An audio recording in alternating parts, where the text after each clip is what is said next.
大家好，这里是 Jeffrey Tech。你说离不离谱 ？iPhone 16还没有发布 ，iPhone 17的爆料都来了。最近几年，关于苹果旗下新一代 iPhone 系列的爆料出现的越来越早。iPhone 14系列将采用打孔屏幕的消息，早在 iPhone 13系列发布前就曾有爆料出现。iPhone 15系列也在新机发布前就完整曝光了屏幕设计、操作按钮更改等产品信息。现在距离新一代 iPhone 16系列正式到来还有着几个月的时间，但更下一代的 iPhone 17系列现在也出现了爆料。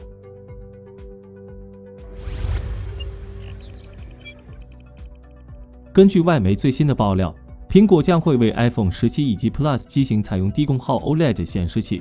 说白了，就是这将是 iPhone 标准版第一次加入 120Hz 高刷以及 Always On 息屏显示技术。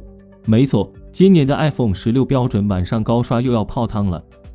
言归正传，这一份报告来自韩媒 Daily 报道，2025年款 iPhone 17和 iPhone 17 Plus 将会采用更先进的低温多晶氧化物 OLED 显示面板，并且支持 ProMotion 技术，能够在滑动屏幕时能提高至120Hz 刷新率，实现更顺畅滑动显示效果。以往这项技术仅限在 iPhone 高端 Pro 系列。ProMotion 技术是一个很酷炫的名字，用最简单的语言来说，就是屏幕的更新频率最高可以达到120Hz。ProMotion 高刷面板也具备省电效果，能够让 iPhone 待机画面将荧幕刷新降低至1Hz。该项技术也被苹果称为永远显示 Always On。如今苹果终于准备下放，让 iPhone 17基本款同步引入该项技术。此前显示器调研机构 DSCC 分析师 Russ Young 也有表示过，苹果未来将在2年内将120Hz ProMotion下放到基本款 iPhone 机型上。这里强调一下， Russ Young 是位在显示领域资深的技术顾问，在显示器行业拥有25年以上经验。过去曾爆料苹果未来产品显示开发技术准确度极高，比如曾宣称 iPhone 14 Pro 系列采用灵动岛，隔年 iPhone 15会全面搭载灵动岛设计。如今不管是 CAD 设计图和保护贴等消息都得到证实，而现在最快会在 iPhone 17全系列机型搭载 ProMotion 高刷技术的消息也进一步证实了。对于这个升级，大家心里有一个预期就好。高刷最早我们在13 Pro 系列就体验过，而高刷加息屏显示在14 Pro 系列上面可以体验到。看爆料来说，17标准版的体验应该就是这一块了。看到这里，有不少的小伙伴们会问，抠抠搜搜的苹果终于下放高刷了，我又不需要太好的相机，处理器就算有区分，普通用户也用不出个什么，那 Pro 怎么卖？这就是 Jeffrey 接下来要和大家聊的了。你永远可以相信库克的刀法。Only Apple can do。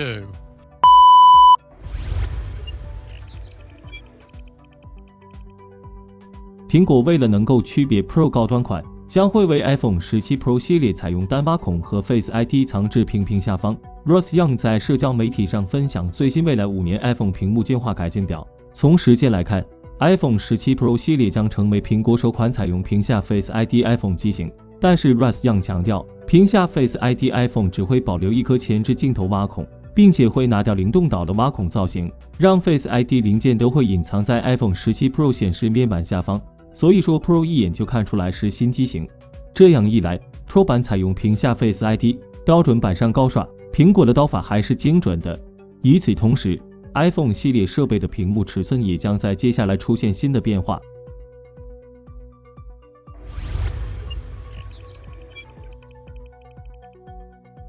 据称 iPhone 16 Pro 和 iPhone 16 Pro Max 将拥有更大的显示屏，从 6.1 英寸和 6.7 英寸增加到 6.3 英寸和 6.9 英寸，且苹果对屏幕尺寸的调整并不会只出现在 iPhone 16系列中。相关的消息中提到，在 iPhone 17和 iPhone 17 Plus 中，苹果预计推出更大的 6.27 英寸和 6.86 英寸显示屏，因此预计整个 iPhone 17系列将使用 19.6:9 的更高宽高比。另外，分析师郭明基的一份报告中提到，苹果2024年 iPhone 出货预期预估约2亿部，同比衰退 15%。苹果在过去数周中，每周出货量均同比衰退约 30% 到 40%， 而此衰退趋势预期将持续延续。2024年全球主要手机品牌中，苹果可能是衰退幅度最大的。在这样的市场趋势下，苹果可能会带来 iPhone 系列的大幅度设计调整，来提振销量。对此，这份分析报告中提到，预计苹果最快在2025年推出设计改变较大的 iPhone 新机型，并发布更全面性、有差异化的生成式 AI 方案。结合前面的爆料信息，2025年下半年亮相的 iPhone 17系列手机有望带来更具差异化的新设计方案。不过，在 iPhone 17系列到来之前，今年还有全新的 iPhone 16系列手机、iPad、AirPods、MacBook 等多款新品的迭代升级。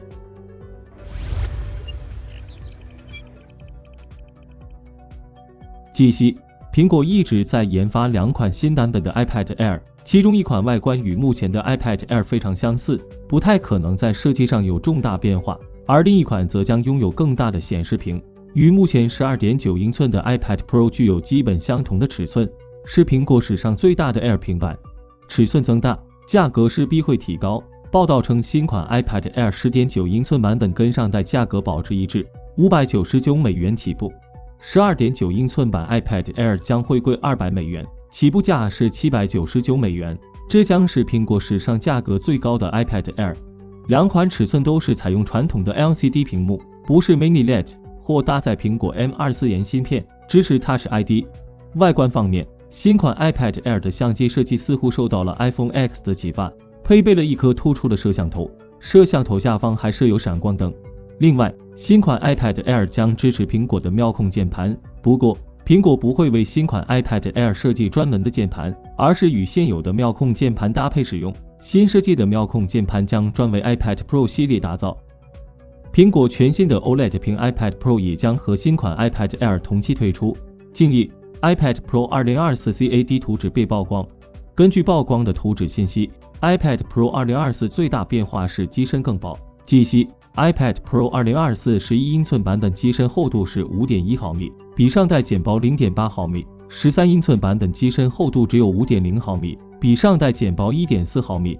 iPad Pro 2024之所以能大幅瘦身，跟它首次采用的 OLED 面板有直接关系。这也将是苹果第一次在 iPad Pro 2024上应用了 OLED 面板，跟之前所采用的 Mini LED 面板不同。OLED 不需要背光模组，拥有自发光特性，能做到更薄、更省电，并且 OLED 在显示纯黑背景时，效果更为纯粹，不会出现 Mini LED 上的光晕效应。核心配置上 ，iPad Pro 2024搭载苹果 M3 芯片，这不仅是苹果史上最强悍的 iPad， 同时也是行业内第一款采用3纳米芯片的 iPad。另外，第4代 AirPods、AirPods Max 等新品目前也已蓄势待发。综合来看，多款苹果旗下新品都将在接下来发布亮相，感兴趣的小伙伴可以保持关注。以上就是本期视频的全部内容了，小伙伴们对于 iPhone 17和苹果接下来的新品有什么期待吗？欢迎和我们交流互动。这里是 Jeffrey Tech， 想了解更多数码资讯，记得关注我们的频道，我们下期再见。